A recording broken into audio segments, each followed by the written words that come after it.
കോൺഗ്രസിനെ രൂക്ഷമായി വിമർശിച്ച് കേന്ദ്ര ആഭ്യന്തരമന്ത്രി അമിത്ഷാ അംബേദ്കറെയും സവർക്കറെയും തുടർച്ചയായി കോൺഗ്രസ് അപമാനിക്കുന്നു. അംബേദ്കറെ പാർലമെന്റിൽ നിന്നും ഒഴിവാക്കാൻ ശ്രമിച്ചത് കോൺഗ്രസ്. നുണപ്രചരണത്തിലൂടെ കോൺഗ്രസ് സമൂഹത്തിൽ ഭിന്നിപ്പുണ്ടാക്കാൻ ശ്രമിക്കുന്നു. ഭരണഘടനയുടെ അടിസ്ഥാനത്തിൽ പാർലമെന്റിൽ നടന്ന ചർച്ചകളെ കോൺഗ്രസ് തകർത്തുവെന്നും അമിത്ഷാ പറഞ്ഞു. ഡൽഹിയിൽ BJP ആസ്ഥാനത്ത് മാധ്യമങ്ങളെ കാണുകയായിരുന്നു അദ്ദേഹം.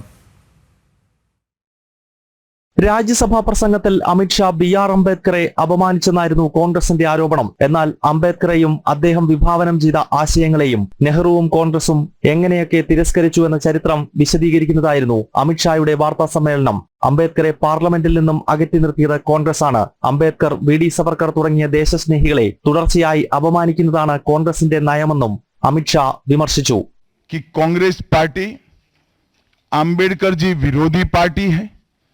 कांग्रेस पार्टी आरक्षण विरोधी पार्टी है.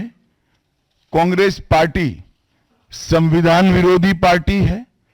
कांग्रेस पार्टी ने सावरकर जी का भी अपमान किया.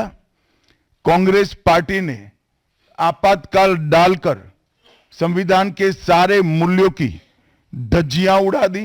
നെഹ്റുവും ഇന്ദിരാഗാന്ധിയും സ്വയം ഭാരതരത്നം പ്രഖ്യാപിച്ചപ്പോൾ ഭരണഘടനാ ശില്പിക്ക് പരമോന്നത ബഹുമതി നൽകാൻ കോൺഗ്രസ് ഇതര സർക്കാർ വേണ്ടിവന്നെന്ന് അമിത്ഷാ ഓർമ്മപ്പെടുത്തി.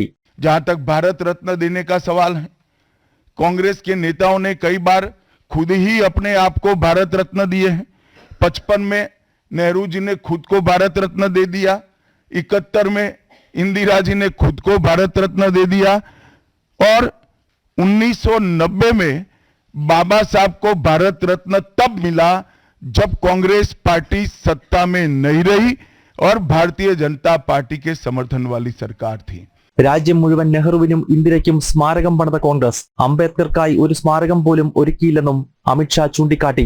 മണ്ഡൽ കമ്മീഷൻ റിപ്പോർട്ടിനെ എതിർത്തത് രാജീവ് ഗാന്ധിയാണ്. കോൺഗ്രസ് OBC വിരുദ്ധരെന്നും അമിത്ഷാ വിമർശിച്ചു.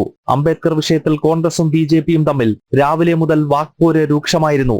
വൈകുന്നേരം 4:30 കോൺഗ്രസ് അധ്യക്ഷനും രാജ്യസഭാ പ്രതിപക്ഷ നേതാവുമായ മല്ലികാർജുൻ ഖാർഗെ AICC ആസ്ഥാനത്ത് വാർത്താ സമ്മേളനം നടത്തി. ഇതിന് മറുപടിയായാണ് ദീൻദയാൽ മാർഗിൽ അമിത്ഷാ മാധ്യമങ്ങളെ കണ്ടത്. ജനം, ഡൽഹി.